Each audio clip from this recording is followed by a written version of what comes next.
Hello guys, welcome to study point by Pranay YouTube channel. मैं प्रणय पाठक आप लोगों के लिए लाया हूँ class 9 chapter 3 coordinate geometry exercise 3.1। तो गाइस आज हम करने जा रहे हैं एक्सरसाइज 3.1। वैसे तो बहुत से स्कूलों में ओमिट करवा दी जाएगी, पर अगर आपको ये चैप्टर और अच्छे से समझना है तो आपको एक्सरसाइज 3.1 करनी ज़रूरी है, क्योंकि इसमें अलग ही लेवल से क्वेश्चन दिए गए हैं। What do will describe a position? सबसे पहले हम क्वेश्चन नंबर फर्स्ट करते हैं। What do will describe the position of a table lamp on your study table to another the person? अब इसमें क्या क्वेश्चन बोल रहा है कि आप मान लो आपके टेबल पे एक लैम्प रखा है। मैं टेबल बना देता हूँ। टेबल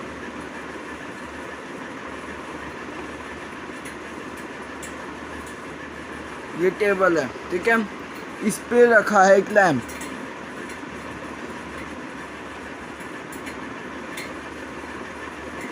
ये लैम्प रखा है और अब आप इसकी लोकेशन कैसे किसी दूसरे आदमी को बताओगे?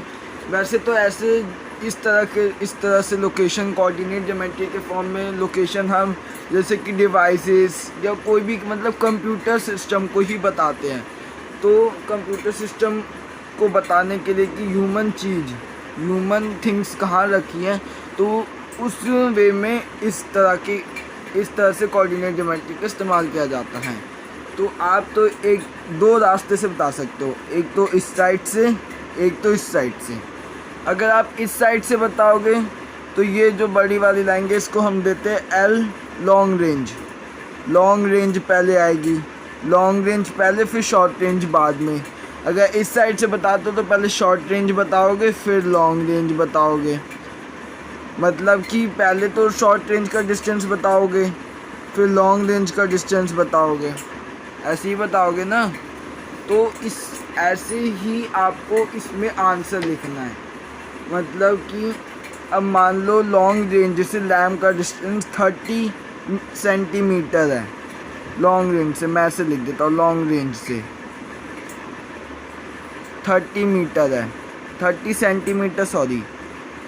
और शॉर्ट रेंज से डिस्टेंस है लैम्प का, वो है 25 सेंटीमीटर है। तो इधर मैं 25 और 30 लिख देता हूँ।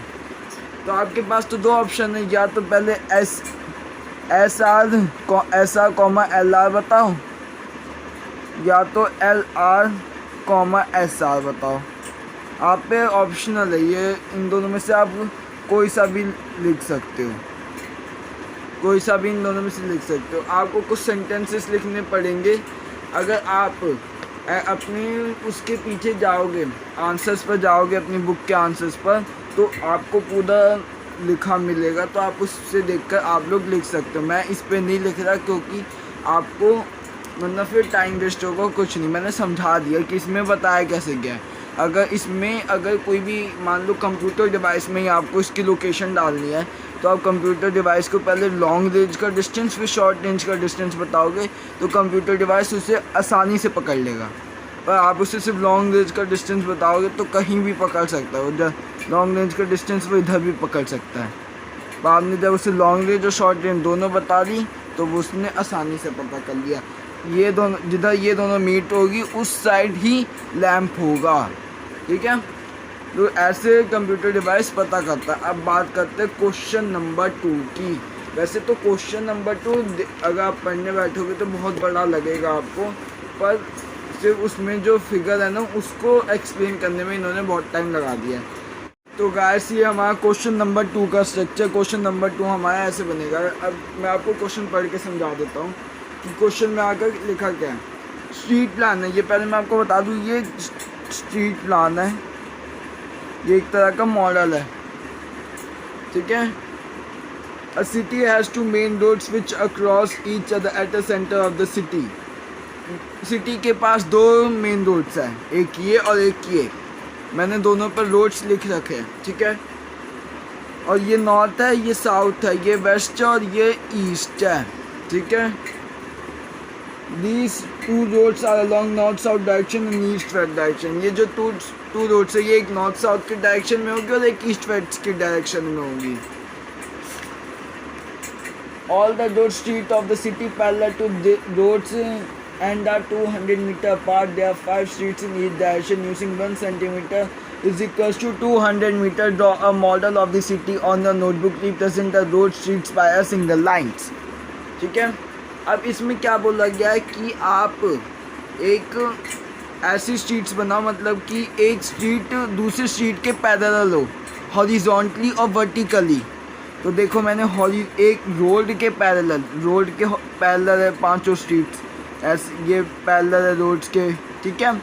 और वर्टिकली भी, तो वर्टिकली भी पैरेलल्स है, ठीक है, हॉरिजॉन्टली और वर्टिकली। और एक स्ट्रीट से दूसरे स्ट्रीट के बीच में 200 मीटर का गैप होना चाहिए। तो अब तो बुक वालों को पता ही है कि हम पेपर पे 200 मीटर कैसे बनाएंगे, तो इसलिए इन्होंने बोला है कि 200 मीटर को आप लोग एज अ 1 सेंटीमीटर रिप्रेजेंट करो। 200 मीटर को ऐसा 1 सेंटीमीटर रिप्रेजेंट करो और अपने पेपर पे इसका मॉडल बनाओ। There are many cross streets in your model. A particular cross street is made up of 2 streets running in north-south direction and another east-west direction. तो आपने देखा होगा कि बहुत सारी क्रॉस स्ट्रीट्स है। क्रॉस स्ट्रीट्स क्या होती है, जिधर जो नॉर्थ साउथ स्ट्रीट्स और ईस्ट वेस्ट स्ट्रीट्स जाकर मीट हो रही है वो होती हैं क्रॉस स्ट्रीट्स। जैसे कि आप ये वाली स्ट्रीट देख सकते हो, ईस्ट वेस्ट नॉर्थ साउथ, तो ये वाली स्ट्रीट क्या हो गई, क्रॉस स्ट्रीट, ये हो गई क्रॉस स्ट्रीट, ठीक है। अब इसने क्या बोला, each cross street is refer to slowing manner if the second street running in the north south direction and the fifth in the east west direction at some crossing we will call this cross street 2,5 by using conventional find. तो हमें जैसे कि हमें questions वैसे number line पे x पहले मिलता है फिर वाई हमें मिलता है ना। तो इस वाले में हमें ना ही एक्स दिया ना ही हमें वाई दिया। तो अब इस फॉर्म मतलब इस वाले डायग्राम पे हम आंसर किस फॉर्म में लिखें, तो इन लोगों ने बोला कि आपको answer as a north south comma east west के फॉर्म में लिखना है। पहले आपको नॉर्थ साउथ लिखना है, फिर आपको ईस्ट वेस्ट लिखना है। पहले आपको नॉर्थ साउथ की स्ट्रीट लिखनी है, फिर ईस्ट वेस्ट की स्ट्रीट लिखनी है। अगर ये नहीं दिया होता तो आप कोई भी फॉर्म पे लिख सकते थे, पर इन्होंने ये दिया है तो इसलिए आपको, जैसे कि मैंने पहले वाले क्वेश्चन में बताया था कि आप शॉर्ट रेंज या long range, short range comma long range लिख सकते हो, long range comma short range लिख सकते हो, वो आपके ऊपर है। पर इसमें तो इन्होंने दिया तो आपको उसी फॉर्म में लिखना होगा।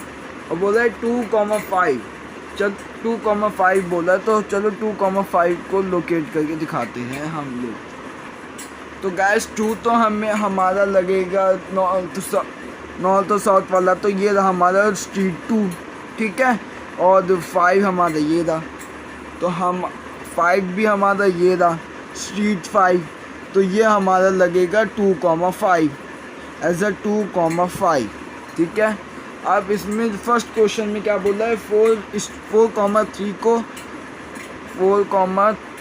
को लोकेट करो फर्स्ट क्वेश्चन में। तो 4 हमारा क्या होना चाहिए, नॉर्थ साउथ, और 3 हमारा ईस्ट और वेस्ट होना चाहिए। तो चलिए लोकेट करते हैं 4,3 को। 4,3 हमारा कहाँ आएगा, 4 ये दा और 3 ये दा। 4,3 हमारा इधर आएगा, क्योंकि 4 ये दा 3 ये दा। 4,3 इधर, 4,3 ऐसा हम इसको ए लिख देते हैं। 4,3 को आप इसमें ऐसे मेरी तरह लाइन बनाकर नहीं लिखना, ऐसे नहीं पता चले आप मेरी तरह ऐसे लाइन बनाकर लिखने लगो, नहीं, उधर आप ऊपर पहले ही लिख देना कि 4,3 रिप्रेजेंट्स ए। मैं आपको इधर लिख के बता देता हूँ, 4,3 रिप्रेजेंट्स ए। और 3 सेकेंड क्वेश्चन में क्या है, 3,4 रिप्रेजेंट्स बी। अगर आपको 2,5 करने को भी बोल रहा है तो वो आप सी लिख देना उसको, ठीक है।